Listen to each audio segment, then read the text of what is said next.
Thank you, Opposition Leader.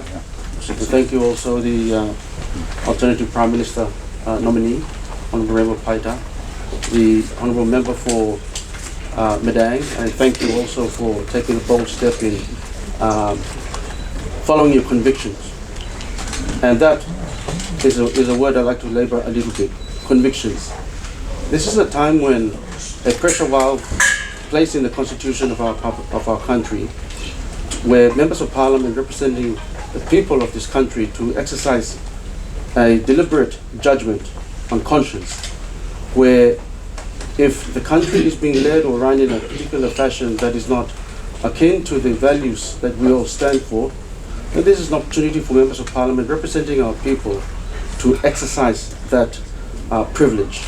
And so a group of us have come together sharing our values and our thinking and our beliefs that if the government is not performing in the way that it should be, this is where we exercise that privilege.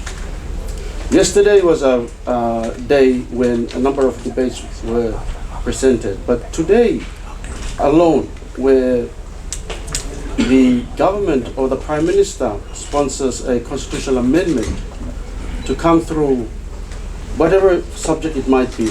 Today was on a purported effort to declare Papua New Guinea a Christian nation. This is not the first time it was done, but the second attempt. Always, on both occasions, numbers do not muster up to pass this bill. In any Westminster system, a constitutional proposition such as this failing would mean the Prime Minister should resign.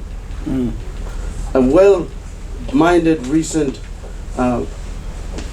objective Prime Minister would actually understand that as a lack of confidence in these ideas that he brings forward. In this case, a group of leaders still think that this proposition is redundant. It's redundant because it's already enshrined in the Constitution, declaring us a Christian nation that with value systems universal enough but pointing towards the belief of Christianity. Christianity must be practiced. Our people should not be fed by rhetoric anymore. They should be fed with deeds, real Christian deeds, not Christian rhetoric. Because it is such behavior that gives a bad repute to the gospel of Jesus Christ. Not in a couple of days' time, the Pope will be arriving.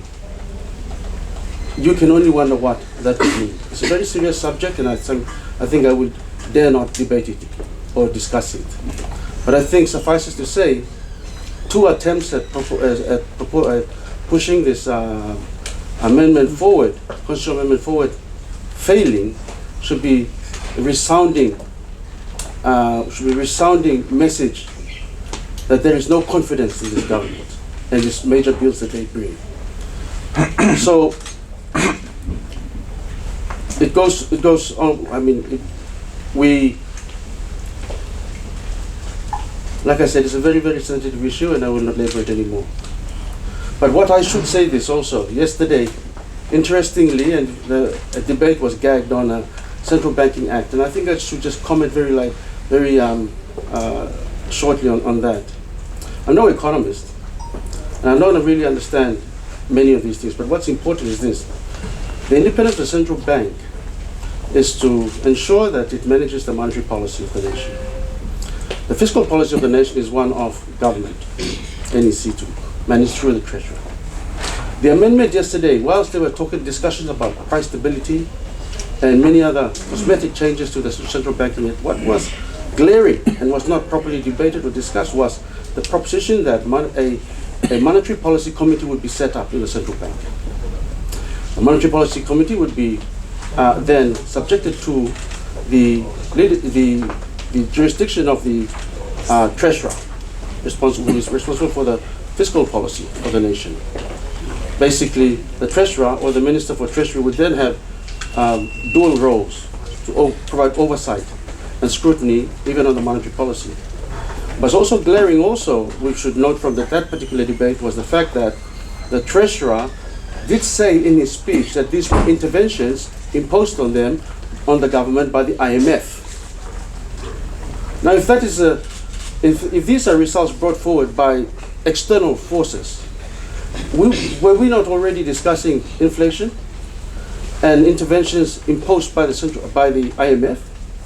That we now subject this country's sovereignty and this country's monetary policy to external forces again. This is the actual reason why leaders in Papua New Guinea have basically had enough of being puppets. Why are we subjecting ourselves to puppeteering of external forces like the IMF? You can only begin to wonder. The question should be, is this amendment going to reduce the price of rice and tin fish to the ordinary mums and dads? Is it going to reduce or stabilize the forex issue and supply? Is it going to reduce the demand on the or increase the demand of the kina from and bring in more foreign direct investment? These are the pertinent questions we should be asking ourselves when we go to Parliament to pass bills. And this is why most disappointed that debate was not allowed. We should have debated that bill yesterday. I believe if this government takes over, it would be one of our major reforms to really look at these sort of interventions brought at such late hours. When people are busy about votes of no confidence, the Treasurer sees fit to slide in major adjustments to the legal regime concerning our currency, concerning governance of our central bank, and therefore watering down the independence of the central bank. That is a very serious matter of concern that people of Papua New Guinea should be worried about. And whilst it may sound abstract, fact of the matter, it will not change or reduce the price of rice and tin fish.